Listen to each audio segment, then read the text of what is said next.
Wouldn't it be so funny? No, my cousin was wondering if I could march in here. I thought it was young enough that I think you would be scared. I was scared enough as a 1,000 people marching in the yellow. Page 154. Oh, that's not as bad. I tell you, I may have told you this one. A friend of mine, he and his family live here now, but he's still got family, they're from Alabama. And his sister at the last, what was the last presidential election they had, texted him a picture of the handwritten sign that had been posted at her local voting establishment. Handwritten. That's a new word. Handwritten in political terms. When?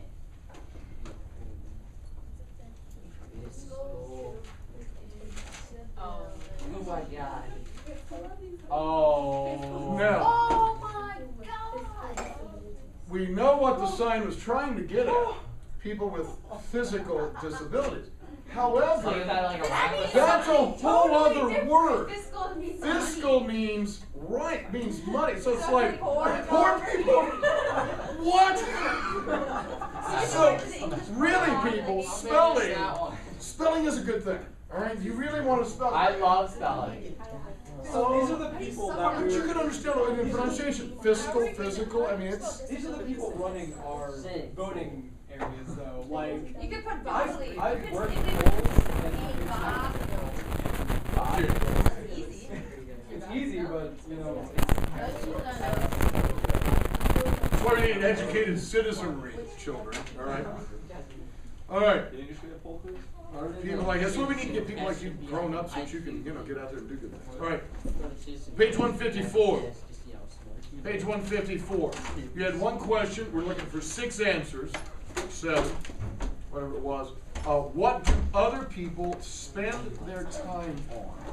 That was the question, and then we got a little translation to work on. So one thing that people spend their time on regularly. They play with the ball. They play with the ball. Can you prove that in the text somewhere? Yeah, We're looking at lines 12 through 21. So, quare quis tandem me reprehendam, blah, blah, blah. Pili. All right, that's actually down there in line 17. All right, so some people play with the ball. Now, that's still true, although in a slightly different way than for the Romans. Romans really didn't have ball games the way we do. Games that involve some sort of a ball, whether it's golf or football or basketball or tennis or things like that. What they did have was at the gym, weighted ball like a medicine ball.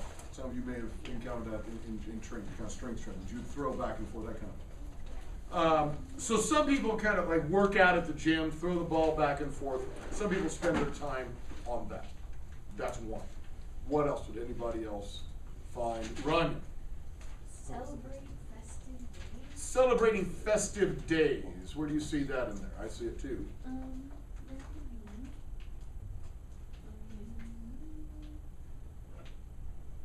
Quantum ad festos dies Uniorum celebrandum. There it is, all in line 14. Let's actually back up to the playing with the ball thing.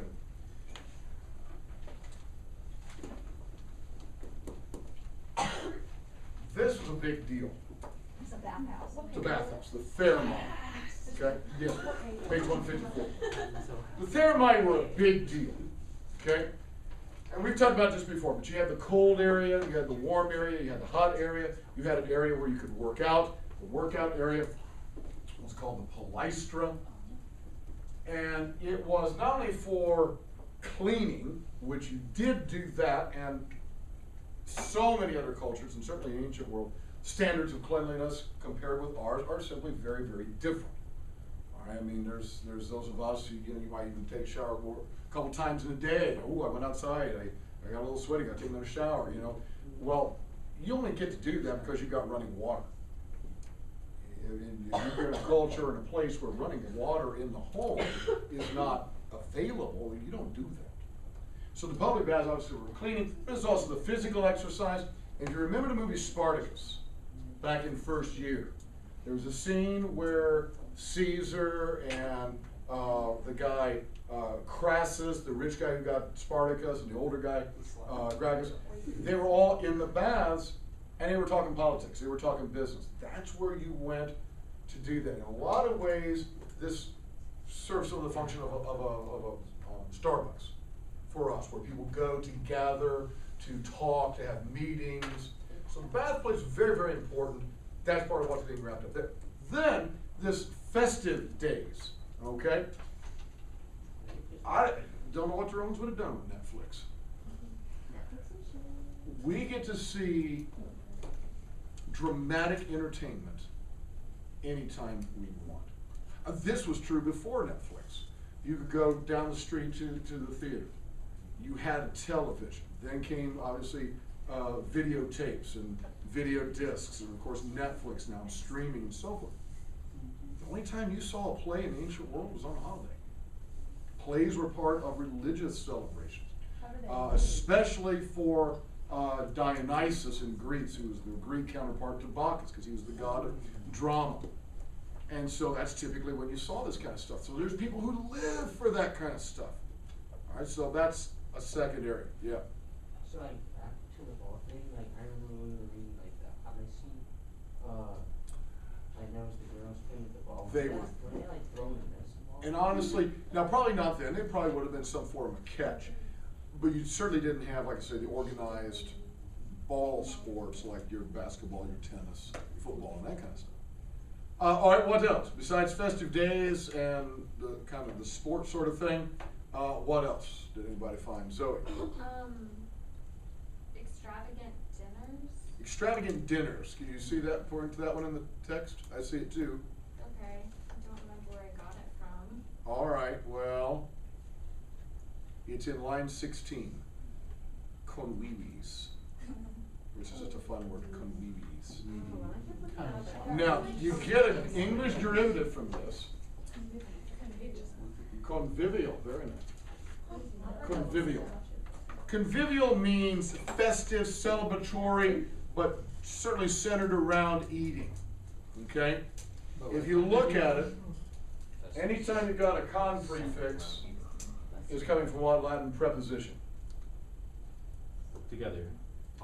Okay? What Latin preposition? Oh, whoops. Contra? It is true in English or Latin. Your con, call, core, and co prefixes. It's all the same thing. It With comes or with together? preposition. No. With. Yeah, what's the Latin word for with? I said that. Excellent. Nice. Cum, when it's prefixed onto a word, morphs in the spelling. Okay? This root from wiwo, wiwera, literally is to live together. That's the word for dinner.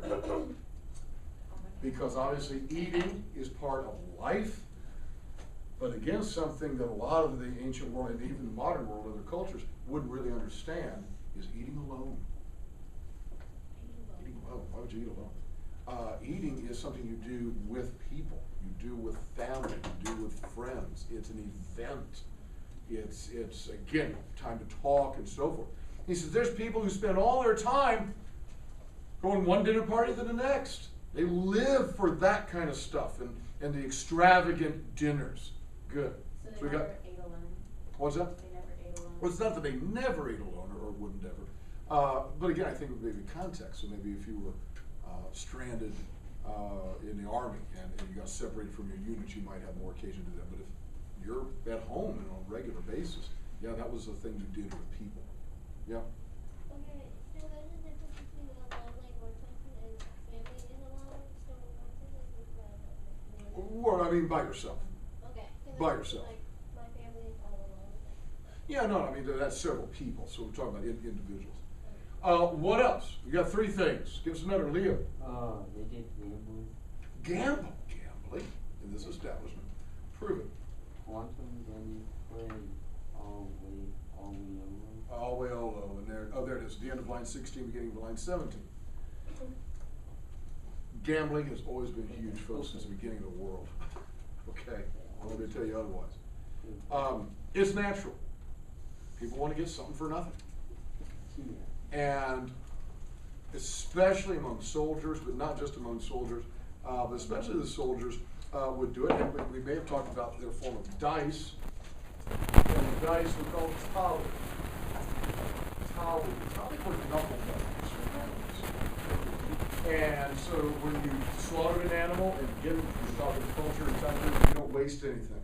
Right? You're using the hide for one thing, maybe loaded in a pouch or something. Using the meat, obviously, to eat. If there's something that you could do with the bones, maybe you would. So they would boil out the knuckle bones from an animal, take a knife, and they would carve numbers on the sides of the knuckle bones. And we even in English have that expression about throwing bones or rolling bones or tossing bones, and that's an expression for throwing dice. Where do snake eyes come from? Like the Roman snake eyes? 2 ones. Doesn't come from anything? No, it's just because it looks like snake eyes. It's a 1, 1. So it looks like snake eyes. Or any eye. Well, Square eyes. square eyes. Right. No, oh, yeah. I think snake eyes are 6 is Little kind of eyes. look like boxcars. They look like the boxcars of a train. Yeah. Little eyes, yes. Oh, the next one, yeah. Resting mind and body. Resting mind and body. Where do you see that in there? Oh, line 15, requiem. All right, so maybe this is some of you, maybe it's an older brother or sister, maybe it's especially an older brother or sister who may be back from college from time to time. Won't get out of bed. All right, you nod here, this is Max again. Okay, so it's that, constant relaxation, you just want the soft life, hanging around in bed, lounging on the sofa. He says there's people who spend all their time doing that. And I think we've got one other one. One other one. Oh, wouldn't it be great? I'd be a millionaire. You'd be a professional. There's one other one, and it's in line 15. Line 15. Yes. And people give themselves over to other voluntates. Well, I don't know if leisure is quite it. Pleasures. And that takes in anything you want to take in. We're talking specifically physical pleasures. These are just people that spend all their time in stuff like that. Gambling, sports, rest, enjoying entertainment, enjoying sumptuous foods. They spend all their time with that. And now comes to your part. Was it translation or? More questions. More questions, line 21 through 27. What does Cicero think are the 2 things that are worth pursuing? And if you did it, you know that it's not any of the 2 that are on that list. He thinks none of that stuff is worth giving your life to. There's 2 other things. Zoe. Praise and honor. Praise and honor. Can you find it? Okay. Just had it. Let's see.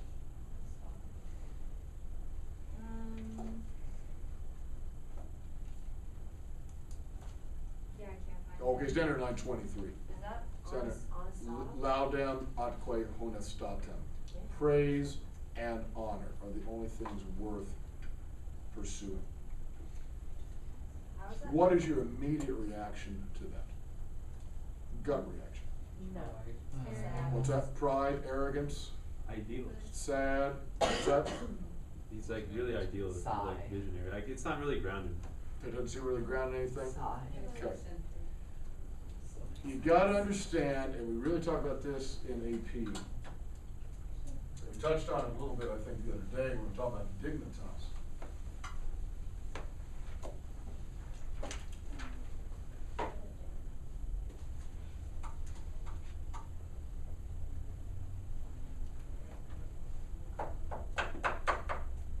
It is never too early to start thinking about how you're going to die. Okay. One day. Thank you. You know what?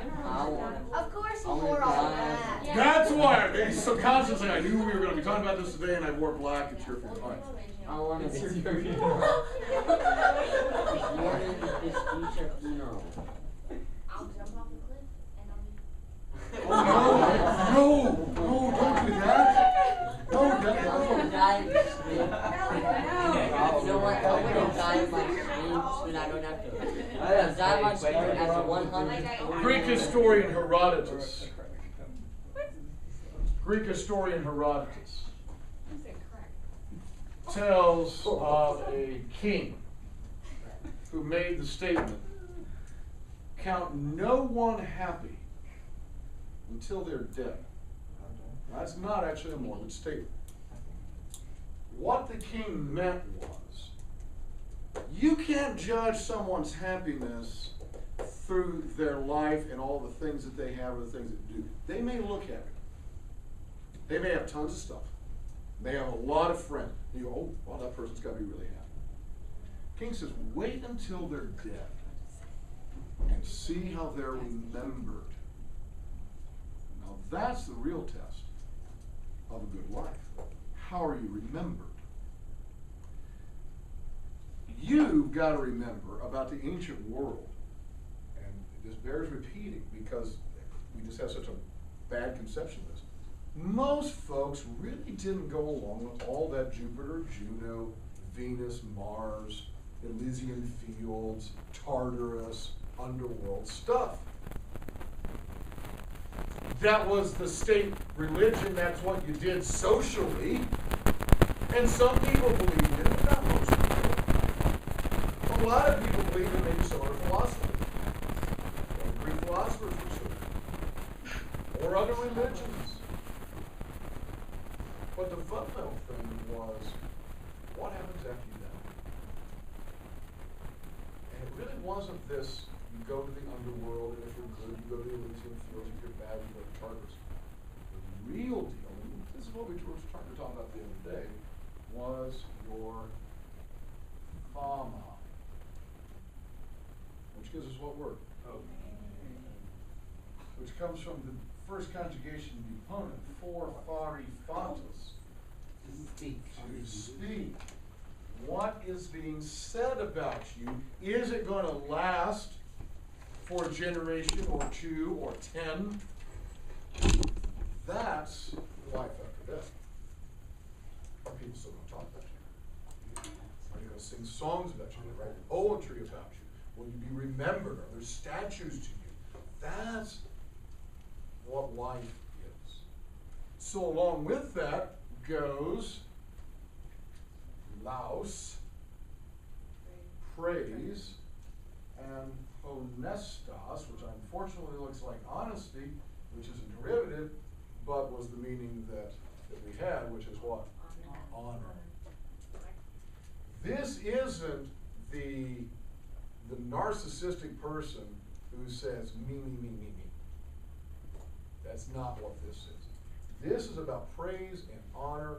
You lived a life that was worthy of other people thinking well of you and cherishing your memory and praising you in that way.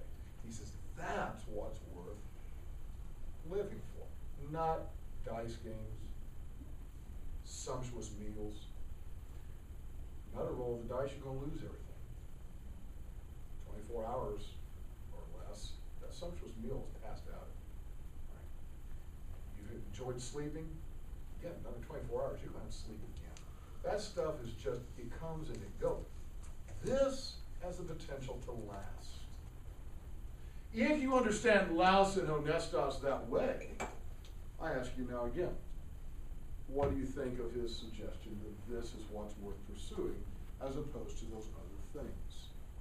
If you take away a modern understanding of those things and understand it the way they would at Patrick. It doesn't make him seem near as arrogant or self-centered. Yeah, that's not really an arrogant thing, yeah. He's not really saying it about himself, he's saying it that people should try and be this way. This is how people should be. You should be aiming for something that's a little bit more than just, kind of basic animalistic, I need to eat, pleasure and those kinds of things. Any animal participates in that, yeah. You know, like that if we Yeah. yeah. Well, then,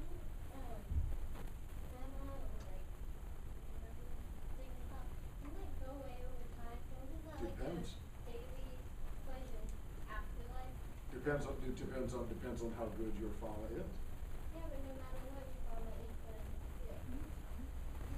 but Well, I'll just take Cicero for example. sooner or later. Let's just take Cicero for example. We're 2,000 years out, and we still I know. know.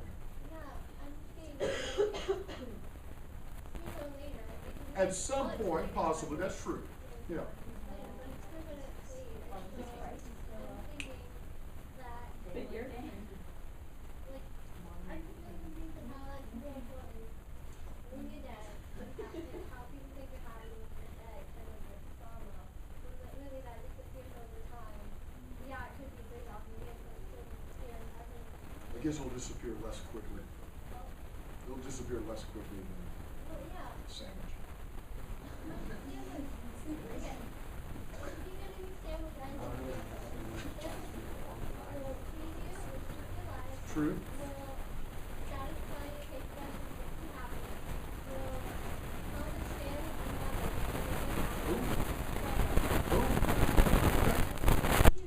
I want to hang on to that thought. Stay on there. We're going to come back to some of those kinds of pleasures in a moment.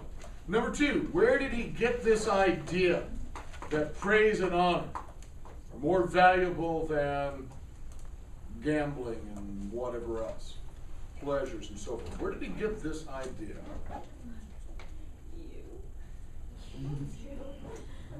He did not get it from me. Albert, make it- Oh, from youth. Oh, I thought you said you. Yeah, I said you. Okay, he got it from his youth. Well, actually, that's question number 3. So, Oh, I thought we were- hold on a second. Where did he get this? Not when, but where did he get this idea?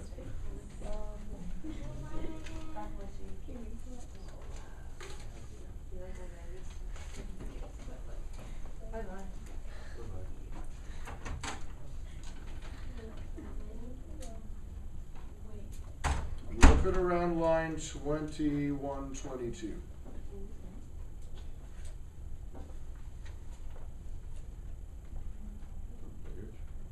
What's that? From literature? From literature. He says, I got this from stuff that I read. Which leads you into question 3. When did he begin to think like this? Which is His youth. from his youth, ab adolescentia. An adult. Now, adolescence. I'm going to throw back exactly what I said before.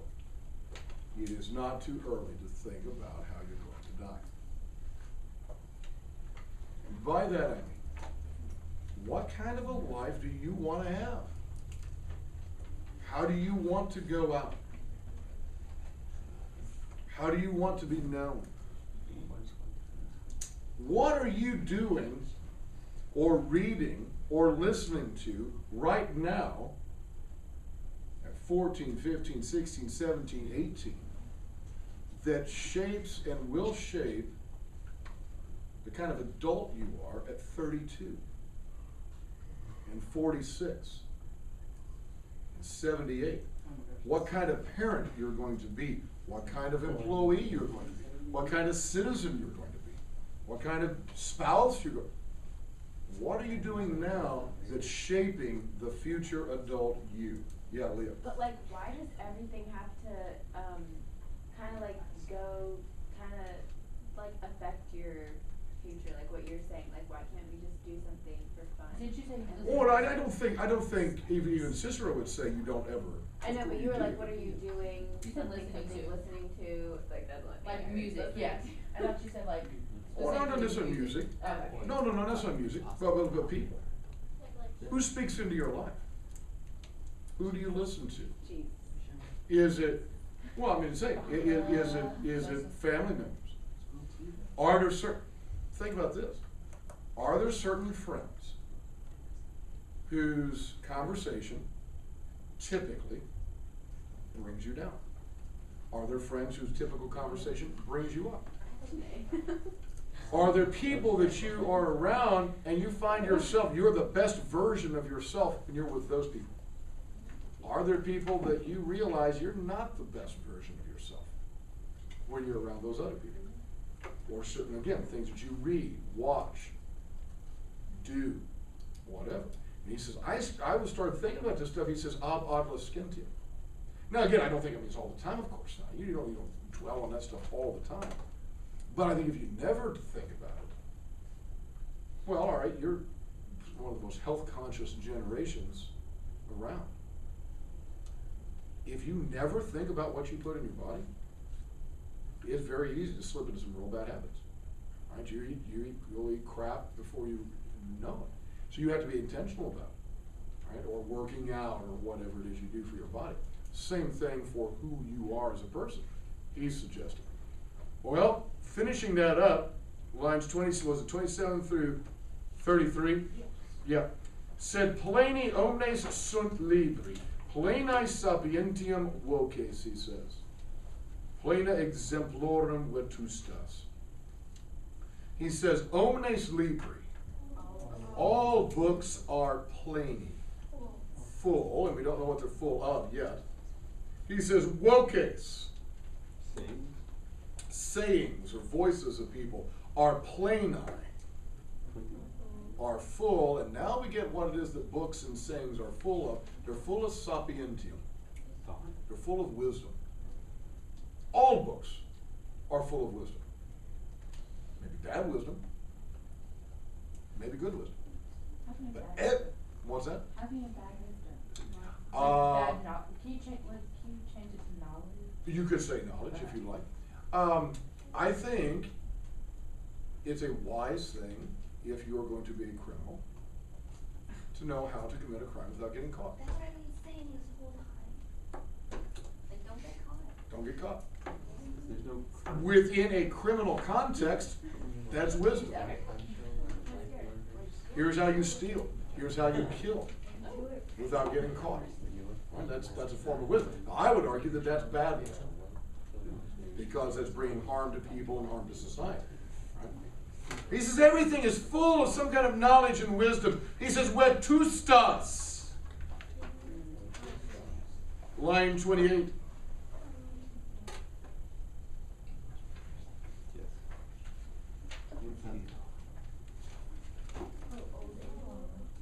Old age is plena exemplorum. It's full of examples. All right. How many of you, whether you like it or not asking, doesn't matter. How many of you have learned something of value from a relative that is at least 2 generations back, so beyond your parents? Parents would be 1 generation back. So now I'm talking grandparents, great aunts and uncles, great grandparents, those levels. How many of you have learned something of value from those generations? And you may not have liked it, or you may not have liked how they said it to you, but a lot of you have had the experience, and maybe you haven't had that experience because maybe those generations don't exist in your family. Maybe those folks have passed on. But if you've had that, you may well be able to testify and go, yeah, he's right about that. Old age is full of examples. And he says all these things, though, omnia in line 28, he says all these things would jacerent in tenebris. Would what? Something in darkness. Would lie in darkness. Nisi. Unless the lumen literarum, The light of literature. the light of literature, accederet, didn't shine upon it. You don't necessarily think too much about this particular item, a book.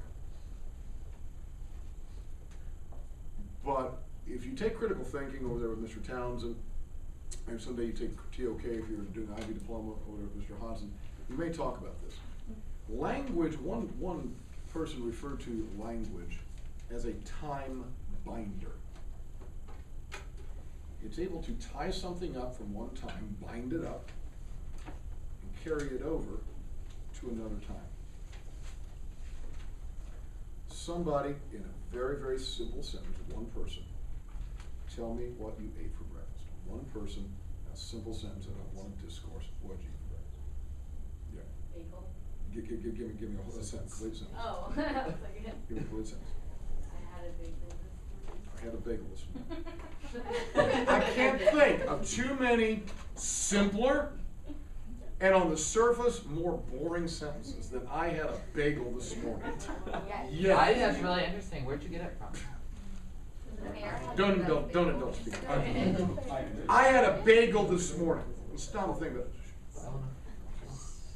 this morning we're talking now what? 6-8 hours in the past. That event that transpired in your life, you have now been able to communicate that event in a way that every one of us has some understanding of. We may not know the brand of the bagel, we may not know the exact flavor of the bagel, we know where you were sitting in your house or if you had something to drink with. But we've got some information about an event that none of us knew before. And it's from the past. Now, hold on a second, you take this to the next level. We're the only ones that can do that. Other animals communicate, certainly, but not to that level. What did you actually do just now? She vibrated her vocal cords. She pushed air through her mouth to create a sound. I had a bagel for breakfast or this morning. Those sound waves hit your ear, and suddenly you've got this image in your mind. If you stop and think about it, you've got an image of a bagel. Maybe you've got an image of Emma eating a bagel. Oh God. Pause on that for a moment. That's an amazing thing. Something that she did over here, she's not in any physical contact with any one of us. Yet something that she did has produced an image in your mind of a past event. And a book is a whole collection of that. And from around the world. Thousands of years of human history and culture can be bound, wrapped up, and passed on. And he says, and you think all that wisdom is there, and he says you'd never know it if it weren't for the fact. It's been written down, it's been passed on, it's been shared. That's what education's about. That's why you read. That's why you start ab adolescentia, from youth. And about this NWEA test or any other stupid test. Great. It's about, yeah, can I get an amen? It's about that. It's about shaping who you are. We've got to finish up, Margaret, and then we'll come back to you, okay? Quam multus nobis imaginis non solum ad intuendum verum etiam ad imitandum fortissimorum, verorum expressa scriptores et Graeci Latini reliquerundis. He says, how multas, how many imagines, images. Not only, non solum is not only, how many images? Not only for intuendum, which is the same thing as spectandum. Not only for looking at, but also for imitandum, for imitating. How many images of fortissimorum virorum, of the strongest virorum, men or people, have both Graeci and Latini, scriptores, people, writers. Yeah. How many images have the Greek and Latin writers reliquered to us, given to us, or left to us? A people worth not just looking at, but imitating. Now I'm going to take it to the next level. You think about all the people you studied in the history class, world history, U.S. history, people that you have encountered in your English class, maybe occasionally in a science class if you do a little bit of history in science, certainly in here. All these people from the past, you'll never meet, they're long dead. You've looked at them. You specto spectare. Right? You've looked at their life. I'm going to answer this one out loud. Just keep this one to yourself. From history to English to Latin to all the other subjects, or any of those people you studied, have you ever thought of actually taking some aspect of their life and trying to live like that? Is there something that they've done? You say, you know what? That's good stuff. I want to be like that. I want to do that. And maybe not wholesale, like I'm, conquer the world or write a book or any particular thing, but in terms of characteristics. And this is Cicero 2,000 years ago, and he's already saying, he says, we got a ton of that kind of stuff, and you think 2,000 years have passed since him. And you think about some of the people. It isn't just about knowing life and death dates, where they lived, what they wrote, what they conquered. It's not just about knowing the facts. You want to look at their lives. And almost everybody's got something, either it's worth imitating or it's worth rejecting. Hopefully you look at a life like a Hitler, and you look at that and say, wow, this is something I'm going to make sure I never do. I never want to get into the place where I'm blaming an entire ethnic group for my nation's problems. Good Lord. I don't want to be like that. Or somebody like an Edison, you go, wow, this guy didn't ever give up. Wow, I do want to be like that. He says, so you got all these incredible examples. That's why we have Latin class. Now, speaking of old stuff, I'm sorry to, but we have to do this, and then I promise we'll try to get back to it. Page 206, 207. We shift gears to another work entirely, and it has to do with old stuff. Authority, the reward of old age, pages 206 to 207. And here's some questions, and there are several of them this time. Here we go. Number one.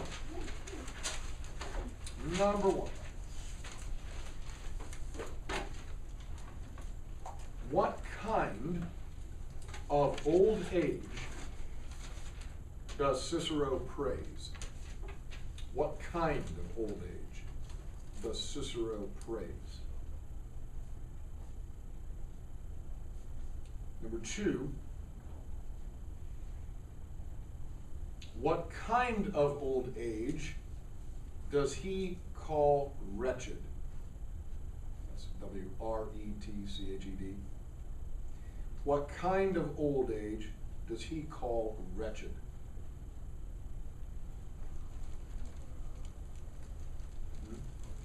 W-R-E-T-C-H-E-D. Number three, what cannot suddenly claim authority? What cannot suddenly claim authority?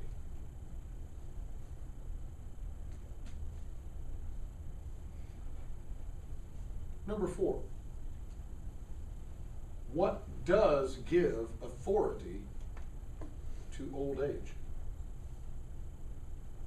What does give authority to old age?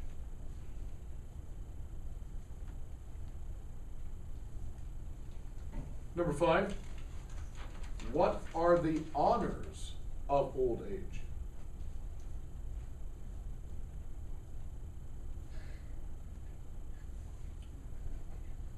Two more questions and we're done. Number six, describe what happened with the Athenians, the Spartans, and the old man. Describe what happened with the Athenians, the Spartans, and the old man. Last question. I'll direct your attention. This one is going to come from lines 17 and 18. So I want to tell you the reference. Number 7 comes from lines 17 and 18. What did one Spartan say about the Athenians? What did one Spartan say about the Athenians? Elliot, if you get the cam for it. What I want to